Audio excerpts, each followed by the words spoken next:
नमस्कार आप सभी को। गुरु मंत्रा की इस नई वीडियो सीरीज में आप सभी का स्वागत है। आज की इस सीरीज में मैं किसी मोटिवेशन की बात नहीं करूंगा। इस पूरी वीडियो सीरीज में मैं मोटिवेशन की बात नहीं करने वाला हूं।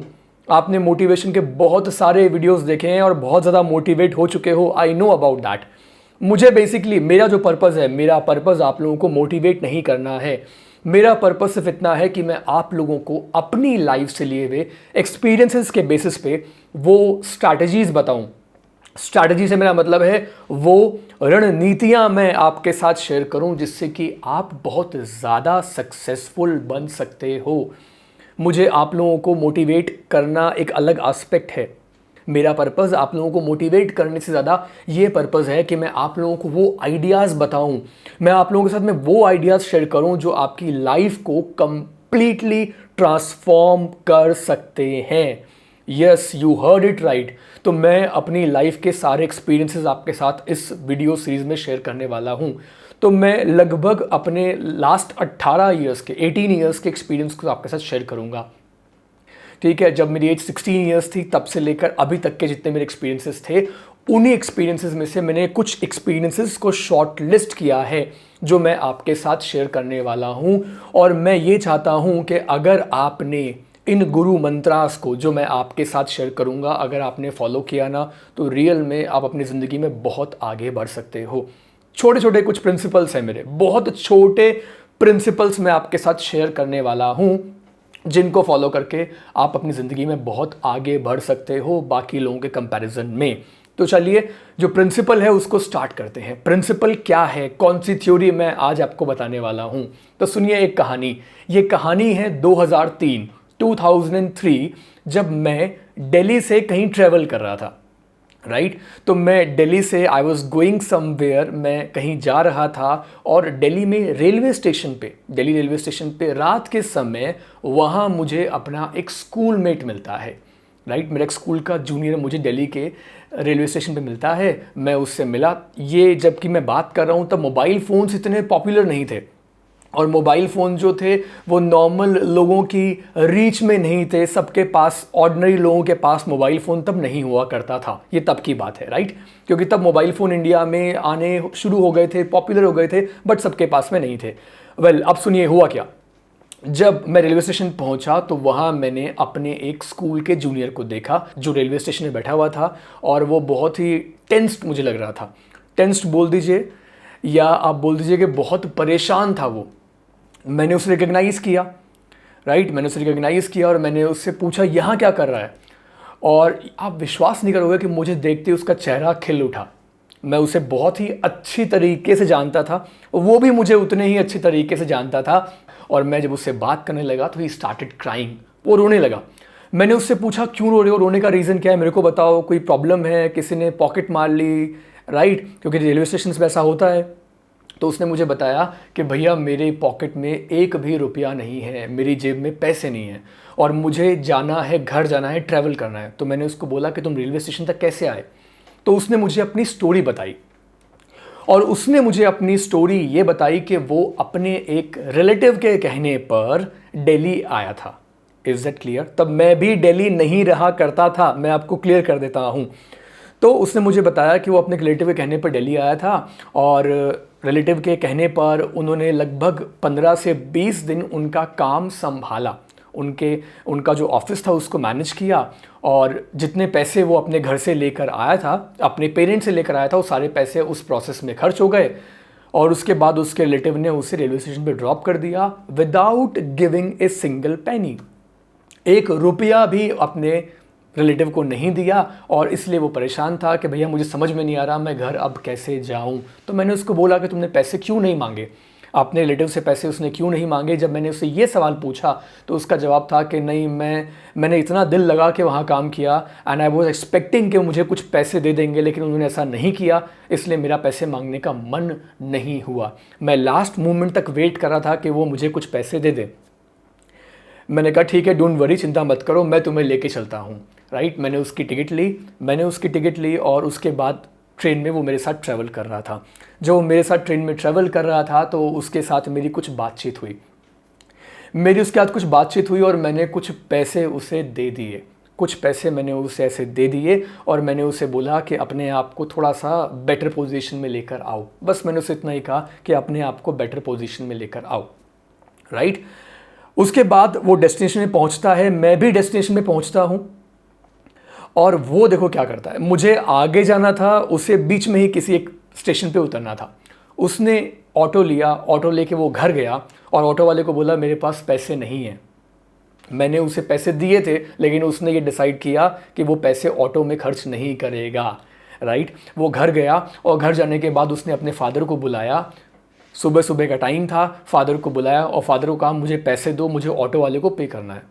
उसके फादर सरप्राइज़ हुए और बोले कि तुम यहाँ तक आ गए हो, तुम्हारे पास ऑटो वाले को पे करने के लिए पैसे नहीं है। उसने कहा नहीं है। उसने ऑटो वाले को पैसे दिए और फिर आकर अपने फादर को, अपनी मदर को, जितने भी उसकी फैमिली में लोग थे, उन सबको उसने वो स्टोरी सुनाई।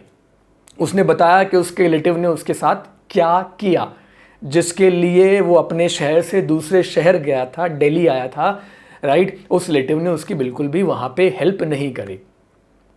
अब क्वेश्चन ये आता है कि जो पैसा मैंने उसे दिया था, अपने स्कूल के जूनियर को जो मैंने पैसा दिया था, कितना अमाउंट दिया जानते हैं आप? मैंने उसे 1000 रुपीज़ दिए थे। उसने उस पैसे का क्या किया? उसने उस पैसे को संभाल के रखा और उसके बाद उसने जो नेक्स्ट डे फर्स्ट काम जो उसने किया, पहली चीज़ जो उसने की वो था उसने एक बैंक अकाउंट ओपन करवाया। बैंक अकाउंट ओपन करवाया और बैंक अकाउंट ओपन करवा के उसमें वो 1000 रुपये उसने डिपॉजिट कर दिए। Is that clear? अब मैं आज बताऊं उस पर्सन के बारे में आपको। आज that person, he is a chartered accountant. वो चार्टर्ड अकाउंटेंट है, वो बहुत ही अच्छी उसकी इनकम है। डिटेल्स में उसकी शेयर नहीं कर सकता आपके साथ, बट उसकी इनकम बहुत अच्छी है। इज अर्निंग वेरी वेल, बहुत ज़्यादा स्टैब्लिश्ड है। लेकिन जब वो मुझे आज मिलता है तो मुझसे वो डिस्कस करता है कि भैया वो 1000 रुपये, उस 1000 रुपये ने मेरी ज़िंदगी बदल दी, क्योंकि उस 1000 रुपये से मुझे ये समझ में आया कि मैं क्या कर सकता हूँ।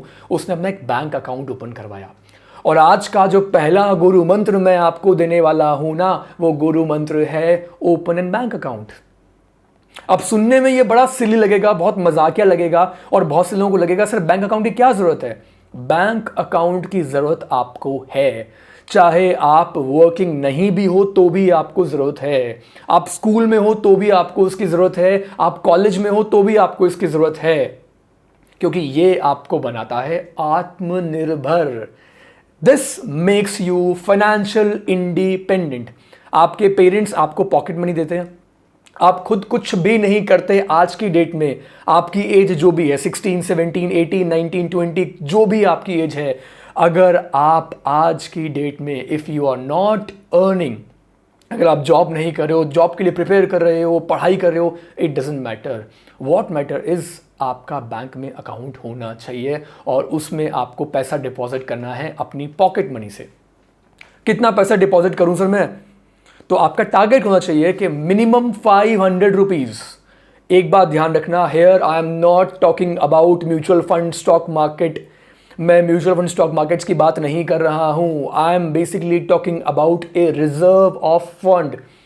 एक ऐसे रिजर्व की बात कर रहा हूं, एक ऐसे फंड की बात कर रहा हूं जिसको आप इमरजेंसी में यूज कर सको। So whenever there is an emergency, अगर कोई फाइनेंशियल इमरजेंसी है आपकी लाइफ में, तो आप उस पैसे को इस्तेमाल कर सको। आपका टारगेट होना चाहिए कि मुझे महीने का एटलीस्ट 500 और मैक्सिमम 3000, महीने का मिनिमम 500 एंड मैक्सिमम 3000 रुपीज। बस 3000 ज़्यादा नहीं करना आपको अभी। हर महीने मुझे उस बैंक अकाउंट में डिपॉजिट करना है और साल के एंड में वो अमाउंट कितना होगा? 12 multiply by 3, that makes 36,000 rupees एक साल में आप अपने अकाउंट में सेव कर लोगे। और इस तरीके से कुछ साल में वो पैसा लाख्स में भी कन्वर्ट हो सकता है। अगर लाख में कन्वर्ट हो गया तो इससे क्या होगा, अब मैं आपको बताता हूं। अगर आपके अकाउंट में 1,00,000 रुपए, अभी आपकी इनकम 0 है, यू डोंट अर्न एनीथिंग, लेकिन आपने अपनी पॉकेट मनी को सेव करके, if you have manage to save 1,00,000 rupees ना, तो यहां आप, ट्रस्ट मी, आप फाइनेंशियल इंडिपेंडेंट बन रहे हो। यहां से आपकी शुरुआत हो चुकी है दुनिया के बहुत बड़े रिच पर्सन बनने में। बहुत बड़ी शुरुआत है ये।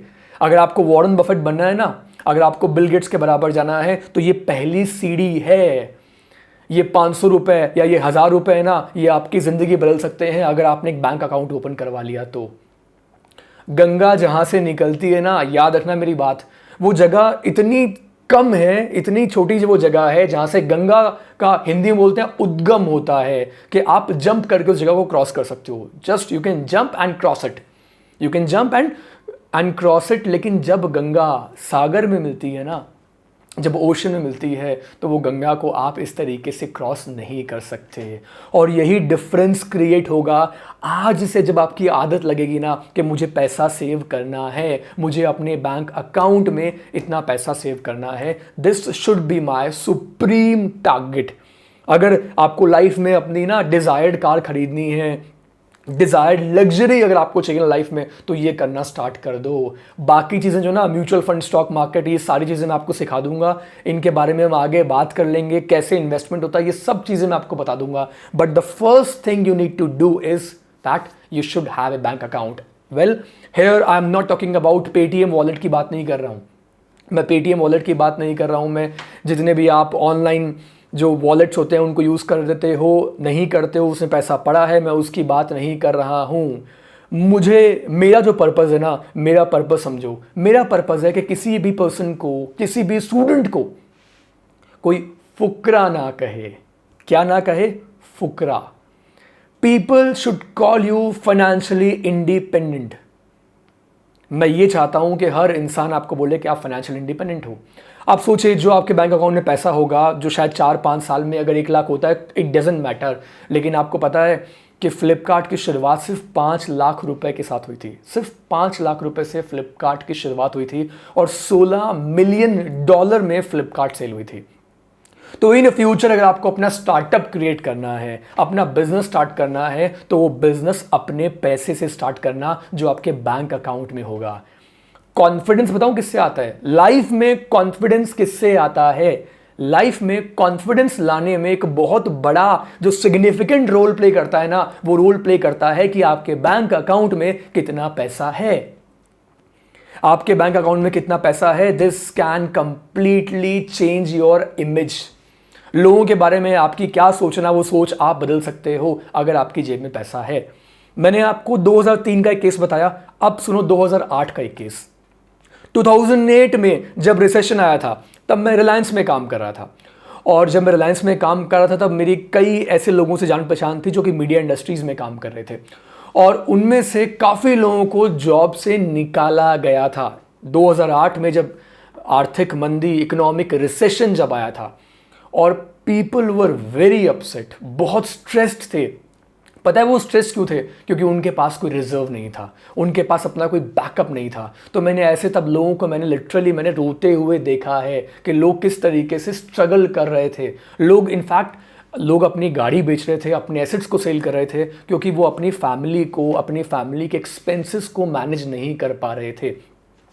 और वैसा ही सीन मैंने दोबारा देखा इन 2020, 12 साल बाद, जब कोरोना वायरस की वजह से इंडिया में रिसेशन आया और जब लोगों को जॉब से निकाल दिया, या उनकी सैलरी में इतना बड़ा जो उनकी सैलरी में क्या किया गया, चेंजेस किए गए, सैलरी में नेगेटिव चेंजेस किए गए, सैलरी रिड्यूस कर दी।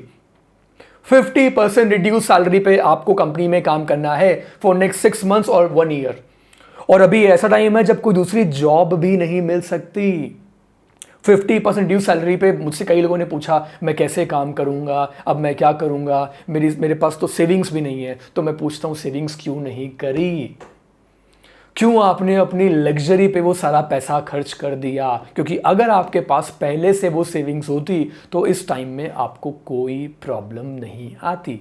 एंड मैं ये चाहता हूं कि आप सब लोग अपने वर्स्ट टाइम के लिए प्रिपेयर्ड रहो, क्योंकि बुरा समय कभी बताकर नहीं आता। और ये अलग बात है, बुरा समय आए चाहे ना आए, जैसा सिचुएशन 2008 में आई या 2020 में आई, ऐसी सिचुएशन चाहे लाइफ में बाद में आए या ना आए, लेकिन इंपॉर्टेंट ये है कि आप फाइनेंशियली साउंड होना आपके लिए बहुत ज़रूरी है।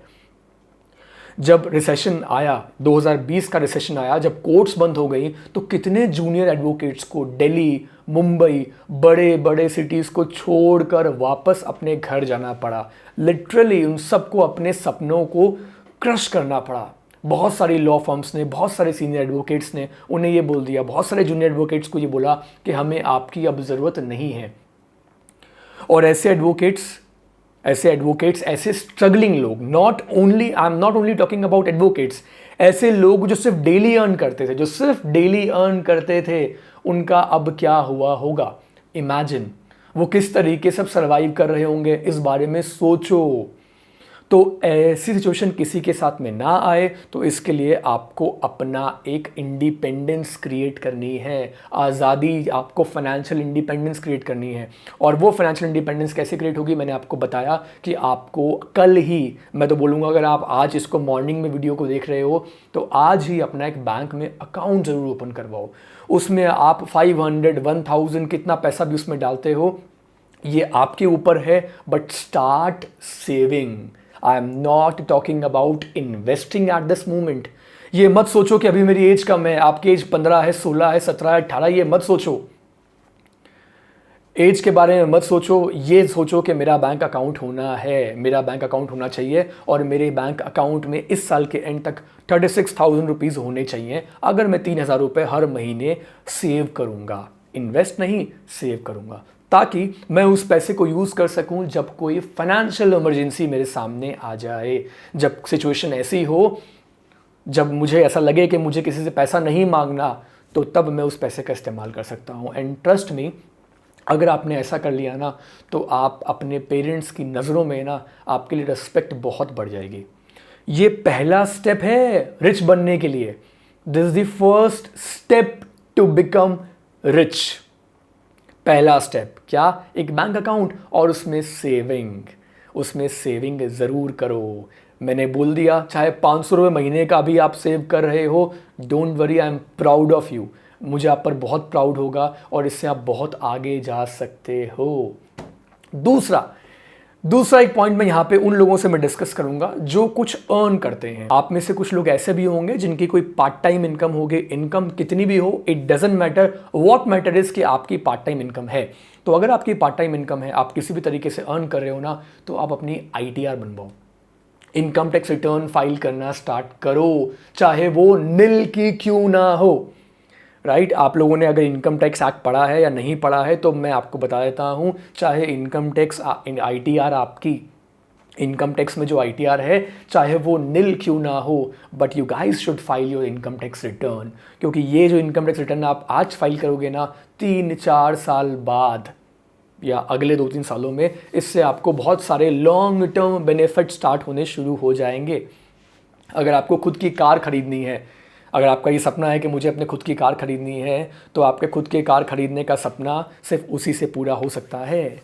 तो अपने सपनों को पूरा करने के लिए, अपने आप को लोगों से बेटर पोजीशन में पहुंचाने के लिए, लाइफ में सक्सेसफुल होने के लिए इस गुरु मंत्र को याद रखो कि आपका सबसे ज़्यादा साथ कौन देगा। आपका सबसे ज़्यादा साथ हर सिचुएशन में सिर्फ आपके पास जो पैसा है, आपके बैंक अकाउंट में जो पैसा है ना, वो आपका साथ देने वाला है। ट्रस्ट मी, पैसा खुदा तो नहीं पर खुदा से कम भी नहीं। राइट, मेरी बात समझ रहे हो ना। तो पहला गुरु मंत्र जो मैं आपको देने वाला हूँ आज के इस वीडियो में, वो ये है, start saving from today itself. आज से ही सेविंग जो है वो आप स्टार्ट करो।